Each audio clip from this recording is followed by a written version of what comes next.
तो नमस्कार दोस्तों, स्वागत है आपका टेक्नो डिफेंस अपडेट पे। तो दोस्तों, आज हम बात करने वाले हैं रूस के 5th जनरेशन के प्रोग्राम्स के बारे में। और दोस्तों, इस वीडियो में मैं आपको रूस के दो सबसे खतरनाक 5th जनरेशन के जो उसके प्रोग्राम हैं उनके बारे में बताने वाला हूं।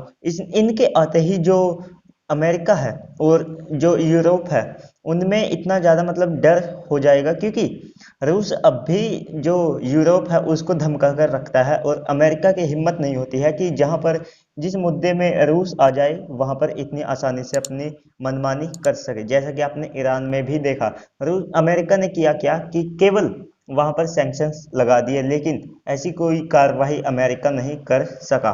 तो दोस्तों, क्योंकि रूस उस मुद्दे में बाद में आ चुका था, लेकिन उससे पहले वहां पर रूस का नामो निशान नहीं था। तो चलिए दोस्तों, वीडियो को शुरू कर लेते हैं। अगर आप चैनल पर नए हैं, चैनल को सब्सक्राइब करके बेल आइकन को प्रेस कर लीजिएगा।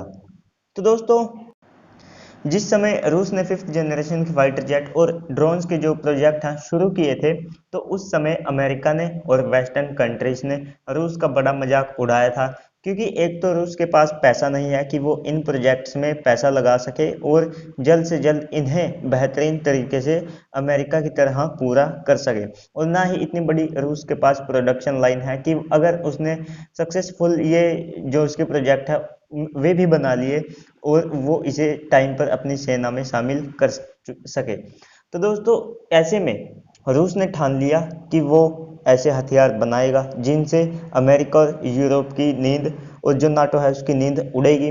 तो दोस्तों, रूस ने कुछ ऐसा ही किया, क्योंकि रूस ने बना लिया है अपना सुखोई Su-57, तो उसने पहले ही बना रखा है। उसमें कुछ कमियां हैं, रूस उसको जल्द से जल्द दूर करने की कोशिश कर रहा है।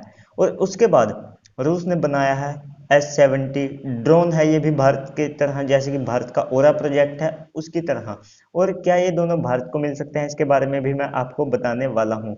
और दोस्तों, क्योंकि अमेरिका मजाक इसलिए बनाया अमेरिका ने रूस का, क्योंकि जो अमेरिका उसके पास खुद के F-22 रैप्टर और F-35 है, और जिन्हें वो कि वेस्टर्न कंट्रीज को भी देता है। तो ऐसे में रूस के लिए ये एक बड़ा खतरा था, उसकी सीमा के पास 5th जनरेशन के फाइटर जेट का तैनात होना।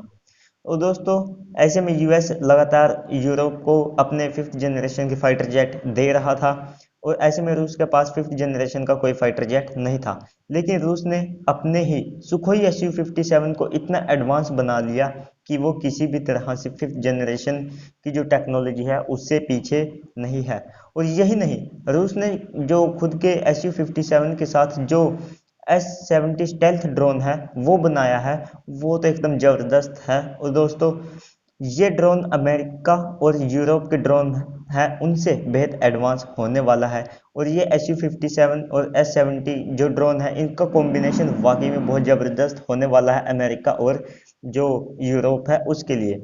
और जो रूस का Su-57 है उसमें तो रूस ने इतना एडवांस टेक्नोलॉजी का इस्तेमाल कर लिया है कि वो अब बिना पायलट के भी उड़ सकता है। रूस तरह तरह के उसमें हथियार भी इंटीग्रेट कर रहा है ताकि वो फ्यूचर में अमेरिका के F-35 को टक्कर दे सके। और दोस्तों, जो Su-57 के रडार है वे आज की तारीख में भी कई बार F-22 रैप्टर के रडार को भी जो टक्कर दे देते हैं।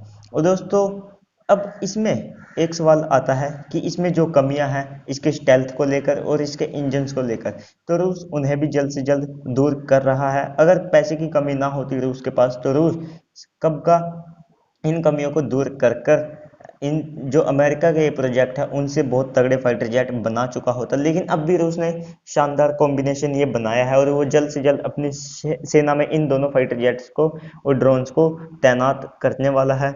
और दोस्तों, अब बारी आ जाती है कि क्या ये भारत को मिल सकता है। तो इसके बहुत ज़्यादा चांसेस है, क्योंकि रूस ने दोनों प्रोजेक्ट के लिए भारत के जो दरवाजे हैं वो खोल रखे हैं भारत के लिए, कि भारत जब चाहे इनमें पैसा लगा सकता है। और दोस्तों, इन इन प्रोजेक्ट की भारत को थोड़ी थोड़ी टेक्नोलॉजी भी रूस दे सकता है। और दोस्तों, ऐसे में यह बहुत खतरनाक कॉम्बिनेशन है, ये मैं बार बार आपको बता रहा हूँ। तो चलिए दोस्तों, आज की इस वीडियो में इतना ही। अगर आपको वीडियो पसंद आई हो तो चैनल को सब्सक्राइब करना बिल्कुल भी मत भूलिएगा, वीडियो को लाइक कर दीजिएगा, ज़्यादा से ज़्यादा शेयर कर दीजिएगा। मिलते हैं अगली वीडियो में, तब तक के लिए गुड बाय।